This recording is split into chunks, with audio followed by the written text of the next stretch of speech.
You can be raised in a full house and still grow up starving. That's the strange truth about emotional neglect, because it happens in families that look fine from the outside. The meals are cooked, the homework gets done, the roof never leaks, and yet, something essential is missing. Because emotional neglect isn't abuse, and that's exactly why it's so hard to catch. Abuse leaves marks you can point to. Neglect leaves a silence, a room where something almost never happened. And you might not even know it's a wound until you're an adult, sitting in a life that looks full, wondering why you still feel empty. This is for the people who grew up with parents who cared and still couldn't feel safe, who had a house but no place to be themselves, who learned that their feelings were an inconvenience, and who have spent their whole lives asking what's wrong with them, when the question was never about them at all. Let's start with what emotional neglect actually is, because nobody teaches us this. Emotional neglect isn't what parents do, it's what they don't do. It's a childhood where your tears got no response, your excitement got silence, your fear became a nuisance. No yelling, no hitting, no drama, just quiet. The parents may have been kind or tired or overwhelmed by their own pain. It doesn't matter. The effect is the same. You learned that your inner world was not welcome in the home where you were supposed to be safe. And that lesson doesn't stay in childhood. It moves into your body and rides along with you. Here's the deepest part. A child learns its own worth through the faces of the people who raise it. When a parent mirrors your joy, your fear, your anger, your brain learns a powerful message. What I feel is real, and that means I am real. But when those feelings are met with a blank, the brain builds a quieter, more dangerous conclusion. What I feel is not important, not wrong, just invisible. And a child who learns that stops sharing, then stops showing, then, eventually, starts leaving parts of themselves behind. Because carrying everything alone is too heavy. That is not a weakness. That is survival. And survival always collects interest. By the time you grow up, the bill shows up as patterns. The first is numbness. If feelings hurt to carry and nobody ever helped you carry them, the smartest strategy your mind can find is to stop carrying them. You become the person others describe as calm, unshakable, the one who never cracks. And nobody knows the truth. When enough feeling goes unheld, the dial inside you is turned down so far that you can't feel even the things you want to feel. The second pattern is quieter, and you may recognize it. You don't stop needing people. You stop believing they'll be there for your insides. When a feeling was never answered, when an achievement was met with that same blank, when you cried and got silence, something small was stored inside you. A message, a weird being to be seen. So you walk into adulthood never asking for comfort. The closeness that every human needs is out of reach. You didn't stop needing, you just stopped. The third is the hardest to name, because it's so quiet. It turns into self-doubt, with no story. Shame usually has a story.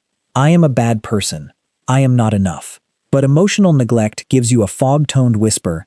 Am I real? Am I allowed to take up room? When everyone else has a reaction, and you feel nothing, you start believing you're the broken one. You open yourself up inside and find an empty room, and you hear your own echo, and you wonder if anything was ever supposed to be there at all. Because the neglect is made of absence, it's also absent from your own story. People who went through this often say, I had a good childhood. My parents gave me everything. And that's true, except for all the moments that didn't happen.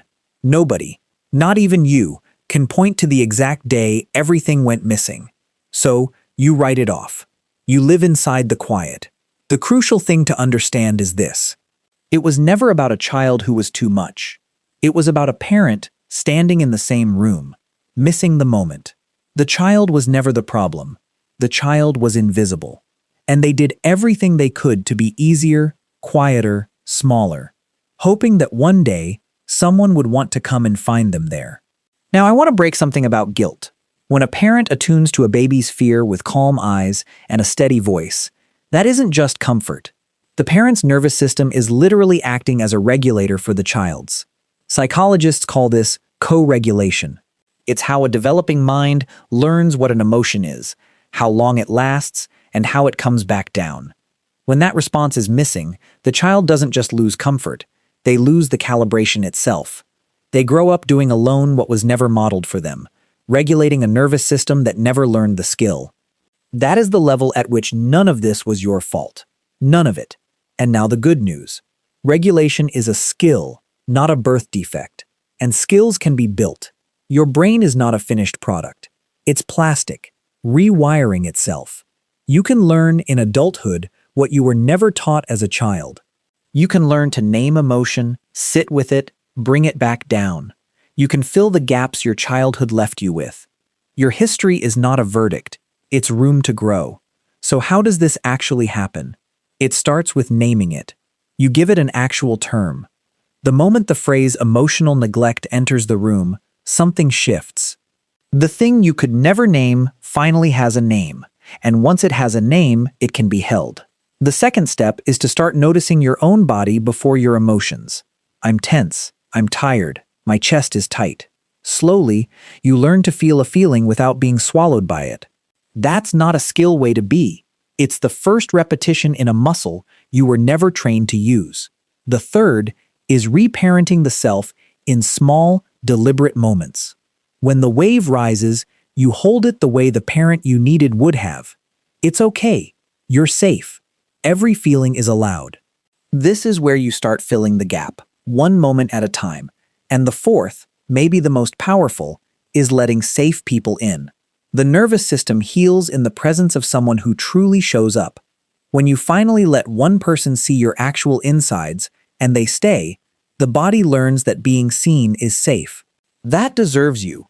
If you recognized yourself in this, you didn't break alone. You adapted alone. You became stronger than anyone knows. Not because you didn't feel, because you felt everything and held it all yourself. You don't have to fix the parent who couldn't give it. You only have to give yourself the room they couldn't. You're allowed to take up space, not because you perform for it, because it's always been yours. Subscribe to MindToAct for more. What was never given doesn't leave a mark. It leaves a hunger. And once named, a hunger can be fully fed.